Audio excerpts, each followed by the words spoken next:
சரி, இப்போ இந்த ஜெய் பீம் படத்தோட என்னோடய ஃபேவரட் ஃப்ரேம்ஸில் அடுத்ததாக நம்ம பார்க்க போகிறது எதை பற்றி அப்படின்னு பார்த்தீங்கன்னா, இது ஒரு கோர்ட் ரூம் சீனுன்னு வச்சுக்கோங்களேன். நான் வந்து படத்தோட ஸ்டார்டிங்லேருந்து எண்டு வரைக்கும் இருந்ததை அப்படியே சீக்வன்ஸாக தான் ஃபோட்டோ எடுத்தேன். ஏன்னா நான் அந்த படத்தை வந்து கிட்டத்தட்ட 3-4வது வாட்டி ரிப்பீட் பண்ணி வாட்ச் பண்ணி தான் அது எங்கே வருதுன்றதை பார்த்து ஃபோட்டோ எடுத்து வச்சுருந்தேன்.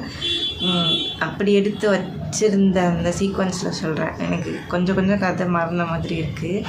மேபி இது வந்து அந்த பொய் கேஸ் போட்டிருப்பாங்கல்ல, ஸோ அந்த டைமில் வந்த கோர்ட் ரூம் சீனாக கூட இருக்கலாம், எனக்கு சரியாக தெரியல.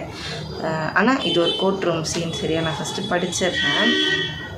இப்போது 4 திசைகளையும் சட்டம் சுற்றி பார்க்கும் என்பதை காட்டவே 4ஆம் தலை சிங்கமாய் அதன் முகம் தொட்டு வருகிறாரோ நீதிபதி அப்படின்றது எழுதியிருக்கேன். நான் வந்து எழுத அப்போ எனக்கு இப்போ பார்க்கும்போது அந்த மனநிலைமை எனக்கு என்ன இருந்ததுன்னா, இவ்வளோ அநீதி ஒரு மனுஷனுக்கு கொடுக்க முடியுமா? ஏன்னா எல்லாமே அந்த படத்தில் இருந்தது எல்லாமே ரொம்ப குரூவலாக இருக்கும். ஒருத்தங்களை துன்புறுத்துறதாகட்டும், மனதளவில் உடல் அளவில் இந்த மாதிரி துன்புறுத்துறது எல்லாமே ரொம்ப ஒரு எல்லை மீறின ஒரு செயல் மாதிரி இருக்கும். அப்போ வந்து அந்த கோவத்தை என்னால் எப்படி வெளிப்படுத்துறதுன்னு தெரியாமல் நான் உட்காந்து எழுத ஆரம்பிச்சது தான் இந்த சின்னதாக எழுதுனது. சரியா, இதுக்கு அடுத்தடுத்து நீங்கள் பார்க்கும்போது உங்களுக்கு புரியும் நான் ஏன் இப்படி சொல்கிறேன் அப்படின்றது. என்னடா ஒரு நல்ல ஒரு பவரில் இருக்கவங்க கூட அந்த பவரை மிஸ்யூஸ் பண்ணால் என்ன ஆகும் அப்படின்றத காட்டுற மாதிரி இருந்தது.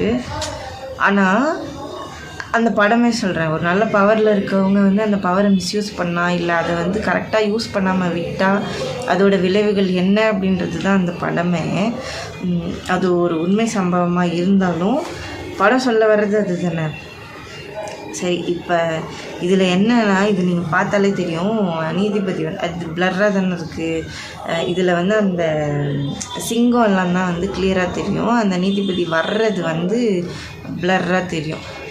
அதுக்கப்புறம் கிளியர் ஆகிடும்னு நினைக்கிறேன். எனக்கு இப்போ டக்குன்னு ஸ்ட்ரைக் ஆகலை. என்னென்னா இதில் 3 சிங்கம் இருக்கும். அந்த பக்கத்துலேருந்து ஜட்ஜ் வர மாதிரி காமிச்சிருப்பாங்க. என்ன தான் அந்த எம்ப்ளமில் வந்து 4 சிங்கம் இருந்தாலுமே நமக்கு காட்டுறது அந்த 3 தான், விசிபிளாக இருக்கிறது 3 தான். ஏன்னா ஒன்று வந்து பின்னாடி இருக்கும் அப்படின்றதுனால. ஆனால் இந்த ஃப்ரேமில் எனக்கு தெரிஞ்சது என்னென்னா, எல்லா பக்கத்துலேயுமே இருக்க ஜஸ்டிஸை வந்து நான் கண்டிப்பாக பார்ப்பேன். ஸோ நான் தெரியாததுனால நான் வந்து இல்லாமல் போயிட்டேன் அந்த மாதிரி அர்த்தம் கிடையாதுன்ற மாதிரி அந்த சிங்கம் சொல்கிற மாதிரின்னு வச்சுக்கோங்களேன். 4 திசைகளையும் சட்டம் சுற்றி பார்க்கும் என்பதை காட்டவே 4ஆம் தலை சிங்கமாய் அதன் முகம் தொட்டு வருகிறாரோ நீதிபதி. நான் இந்த ஸ்க்ரீன்ஷாட்டில் வந்து திருப்பி தலைன்னு தான் எழுதியிருந்துருக்கேன். இப்போ திருப்பி அது நோட்டில் எழுதும்போது தலை என்னடா ரெண்டுமே தலைன்னு இருக்கே அப்படின்றதுனால நான் நோட்டில் வந்து முகம்னு மாற்றிட்டேன். ஆனால் உங்களுக்கு ஸ்க்ரீன்ஷாட்டில் பார்க்கும்போது தலைன்னு தான் இருக்கும். நான் சொல்ல வர்ற அந்த ஹோல் கரு வந்து இதுதான். என்ன தான் ஒரு பக்கத்தில் இருக்க சிங்கத்தோட தலை நமக்கு தெரியலனாலும் எல்லா பக்கமும் எல்லாமே நடக்கிறத வந்து என்ன சொல்கிறது, ஒரு ஜட்ஜ்மெண்ட் பவரில் இருக்க ஒருத்தரை வந்து அலசி பார்க்கணும், ஆராய்ஞ்சு பார்க்கணும் அப்படின்றது இப்படி கன்வே பண்ணுறாங்களோ. ஒரு வேளை நான் இதை கரெக்டாக சொல்கிறேன்னா இல்லையான்றது கூட எனக்கு தெரியல. ஆனால் எனக்கு புரிஞ்சது அதுதான். அந்த 3 சிங்கத்தை காமிச்சிட்டு 4வது சிங்கம் காமிக்கலங்கும்போது அந்த சைட்லேருந்து தான் அந்த ஜட்ஜு வராங்கங்கும்போது அப்போ அவர் தான் அந்த 4th லைன் ஃபேஸ் அப்படின்ட்டு நான் அண்டர்ஸ்டாண்ட் பண்ணிக்கிறேன்றதை வந்து நான் இந்த கவிதை மூலமாக நான் கன்வே பண்ணுறேன். அவ்வளோதான். இது உங்களுக்கு எந்த அளவுக்கு புரிஞ்சுது, இல்லை நான் ரொம்ப குழப்பிட்டேன்னா என்ன ஏது அப்படின்றத கமெண்ட்ஸில் சொல்லிட்டு போங்க. அண்ட் மறக்காமல் சப்ஸ்கிரைப் பண்ணிவிடுங்க. அண்ட் உங்களுக்கு ஏதாவது கஸ்டமைஸ்ட் கவிதைகள் தேவைப்படுது, இல்லை யாருக்காவது நீங்கள் டெடிகேட் பண்ணணும் அப்படின்னு ஆசைப்பட்றீங்க அப்படின்னா தயங்காமல் நம்மளோட இன்ஸ்டாகிராம் பக்கத்துக்கும் இல்லை கமெண்ட் செக்ஷன்லேயும் கேளுங்க, நான் எழுதி தரேன். அடுத்த வீடியோவில் பார்க்கலாம்.